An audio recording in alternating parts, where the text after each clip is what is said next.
drills of situations. I'm going to just do it. So what I mean by 60% drills, we're going to go 3 and 3, and we're going to do a specific situation that A and B are doing. So first person, I'm going to be A. I'm going to hit my knockout combo. I don't care what it is. It's going to be my favorite combo of the day. For me, it's 1-3 overhand, right? I'm going to land that combo, right? So I'm here. I'm drilling with Dewey. He's just going to kind of hand catch it, not trying to swat my stuff away, but he's just trying to bop, bop, bop. Then all he's going to look to do is do that desperation dive shot because I just hit him really hard. We're going to look to sprawl back, move out of the way, let him come up, touch him a little bit on the way, or sprawl that out and take his back, depending on what you prefer. For you strikers, you're obviously trying to push him away, let him come up. For us civilized people who like to choke people, you're looking to, hey, sprawl, take the back, start hitting, all right? So what it'll look like if I'm a striker is I hit my bop, bop, bop, Dewey shoots, bop. I let him work up, bop, bop. And then I move, reset, and I do that 3 times. And then I would do that same thing for Dewey. He would hit his combo, I would dive at a shot, he would sprawl, let me back up. Now, if I'm more of the grappler, I'm going to hit bop, bop, bop. He shoots, boom, boom, bop, bop. Come back up and work. Stay on the side and strike or take the back? Stay on the side and strike or take the back, either one. But just hitting something more to your game plan than letting him back up, depending on what you're doing. But the game plan is, hey, I stunned him, especially in amateur MMA, that's going to happen. You're going to hit something. Boom, they just kind of dive at you. This is for you. I think you're going to hit old boy right in the fucking mouth and he's going to dive it. Yeah. Also what I think will happen in your fight. So I don't care what the combination is, 3 to 5. I don't want some tight combo. That's not what we're looking for. You know,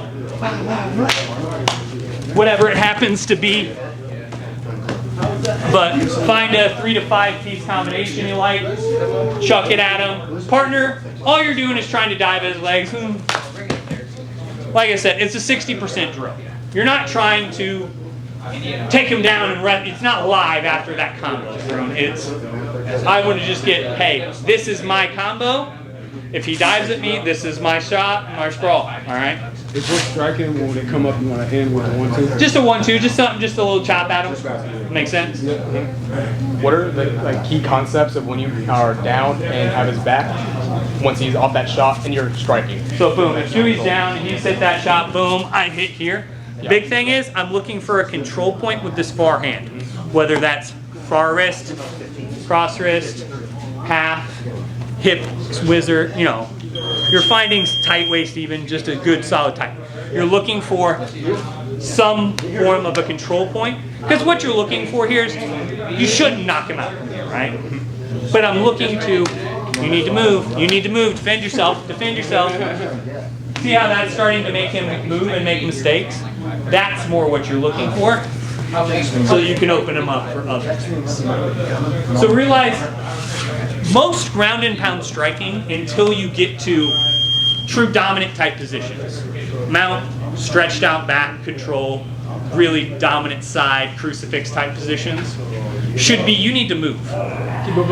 Yep, just pop, pop, pop, pop, pop. Mix in a little sauce there every once in a while, but you're not trying to drop blah, blah, blah in full guard, or even from that position, unless he just breaks down flat, then yeah, fucking hammer. But if he's in that position, if you start really winging hard, like if I'm here with Dewey, boom, and I start,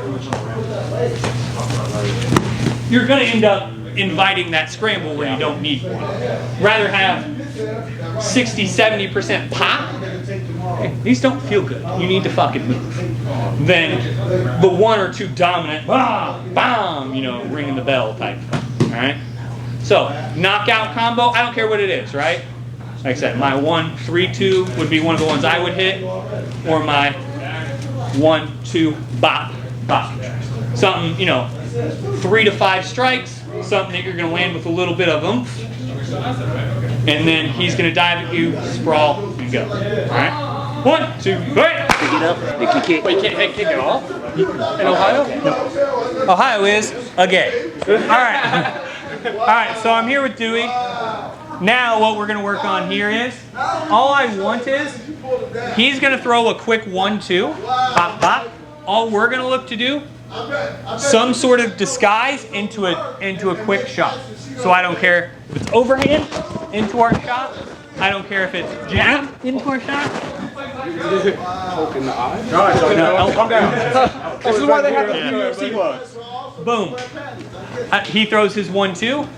I don't care if it's jab into a quick shot, whatever it is. Cover your distance. He throws his 1-2, pop, pop, pop, into something. All we're looking to do is get into that shot. All right? Once again, he's throwing a 1-2. I don't care what you cover your motion with. Overhand, jab, teep, something. Use something to cover that distance to set up just a real quick shot. Shot of your choice. All right? 1, 2, 3. Trying to keep you guys moving on this, so we're gonna burn through these drills I want. So we're here. All we're gonna look for is you're gonna throw a quick 4-punch combination, all headshots. And partner, all I want you to do is start kind of backing up and doing the I'm really not into being hit in the face anymore. Yeah. All right. So boom, I'm here. 1, 2, 3, 4. Boom. As soon as that 4 lands, I want a body shot of some form, whatever your favorite body shot is. For me, I'm gonna reach across and grab that liver. For some of you, it might be, bop, drive that knee across. For those of you, for you in the southpaw stance, it might be that cross body kick. I don't care what it is. What I want you guys to get used to is when you have an opponent, because especially in amateur MMA and in amateur kickboxing, we saw it a lot this weekend, where guys just kind of got that high shell and started to do kind of that back away. That's fine, I don't mind that. So if Dewey starts to throw his combo and I start going here, he just boom. Because realize a lot of guys are good at protecting their head. Not very many people are good at protecting their head and their body at the same time without doing this. Which if they're doing that, great. You've won the fight. It's just a matter of time at that point. It's just time and effort. So, quick 4-punch combo up top. I don't care if it's straight. Boom, pop, pop, pop, pop. Find a body shot that you like. All right? Rip that body up. I don't care if it's reaching across, middle line that, straight across, step across, hit. I don't care what the body shot you find is. Something fast to the head. Bop, bop, bop, bop. Something there. All right? 1, 2, 3. Keep him on my back. Dewey's here in my guard. He's going to look to just hit kind of 2 quick shots. I'm going to look to kind of defend myself here. As soon as he's done throwing those 2, I'm going to look to open, feet to hip, kick off, come back up. Getting used to, realize in amateur MMA you have 3 minutes. That is not enough time to set up anything long term. You don't have the time to be like, all right, I'm going to wait to trap his arm and then do it. Basically, you get 3 attempts. You can try sweep, you can try submission, you can try stand up. But you got 3 attempts at something, get the fuck up. You don't have time to wane off your back, and very few MMA judges, especially at the amateur level, are good enough to let you win a fight off your back. Just the rules. I wish it wasn't that way. I wish everyone was as knowledgeable about jiu-jitsu and knowing that, well, if he's attempting this and doing that, he's actually winning off his back. None of the amateur MMA judges are that good. We can't rely on that. They all suck. And they're all probably dumb. There's one Indiana MMA judge that I would trust to judge you off your back. Because he's got his black belt. That's why. So I'm here, boom, I'm just kind of defending myself, boom, kick off, coming up. All right, getting used to that. Does it matter what's hip or nope. Up. Open, feet to hips, kick off. That's the goal. It's not pretty, it's get the fuck up. Are you kicking off their hips or inside their stomach? Boom. When I'm here, my goal is here. You're gonna hit where you hit, as long as it's not his mouth, I don't care. If you kick him in the face from here, illegal. Legal. Wait, so that's legal? The kick in the face? No, illegal from here.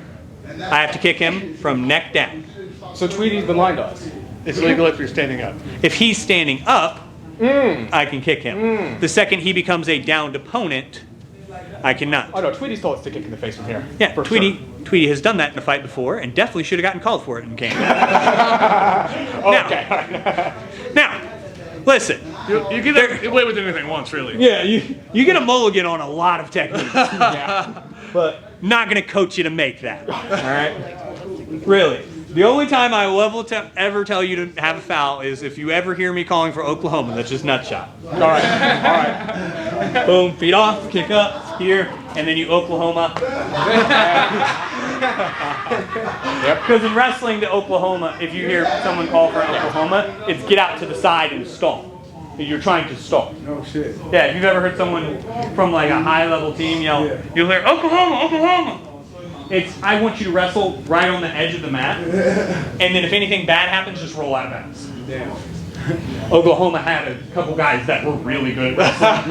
Right there. They would take you down right here and could pin you right here, but if you got anywhere near points on them, they were out. Wow. It was a really neat. Can be, but if you're being active right there, they were good at being there. They had drilled it. It was a technique they had.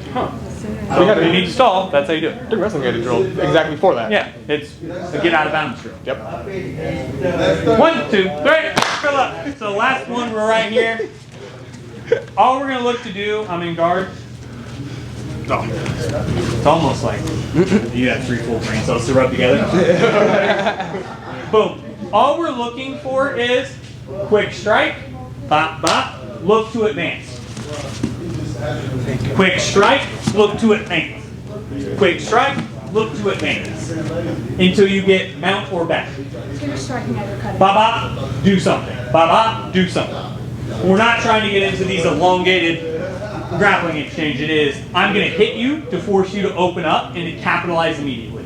What are like the kind of strikes and body mechanics you have during this so that you're not out of balance while you're striking? Boom. Wide base. And I'm not, realize, these are not King Kong Gorilla. No. Yeah. Realize, these are much more of a measured bop, bop. It doesn't matter what pass you do. Yeah, doesn't matter Some type pass, of doesn't matter which direction you're going, Gotcha. doesn't matter if you're trying to scoot straight to mount, Just whatever. advance. It's quick strikes, you know.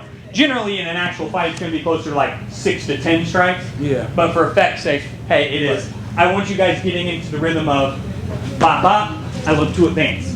Bop bop, I look to advance. Bop bop, I look to advance. Bop bop bop bop. Make sense?